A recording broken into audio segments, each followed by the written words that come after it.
德慶縣越城鎮一名學生近日喺觀察日偏食嘅時候，用相機拍到懷疑不明飛行嘅物體。不過到目前為止，仲未有任何部門對呢種嘅現象作出權威嘅解釋。呢名中學生觀察日偏食，見到一個物體，開始仲以為係黑膠袋，冇特別留意。冇幾耐之後，呢個不明飛行物又再次發生奇異嘅變化。佢就開始閃，用肉眼睇到佢開始閃，有啲光嘅物體。咁樣呢，佢一直都喺度飛，直至到我影低最後一張相之後，咁樣呢，再望佢嘅時候呢，就已經係睇唔到時間，佢出現咗3分鐘、4分鐘咁樣。上到太陽側邊嗰度，佢又唔上咯，佢係直上嘅，初啊後尾佢又轉，係咁轉咯。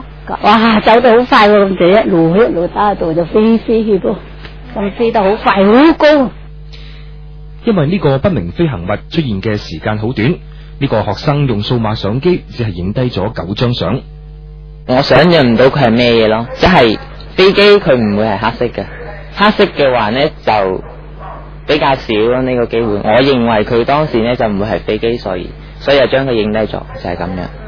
假如通過呢一部數碼相機拍得嘅不明飛行物體，通過電腦放大之後，我哋可以睇到佢係呈一個攬影，而且睇上去仲好似一部飛碟咁添。記者之後致電各省市嘅氣象部門了解情況，不過對於不明飛行物嘅情況，佢哋表示並唔知情。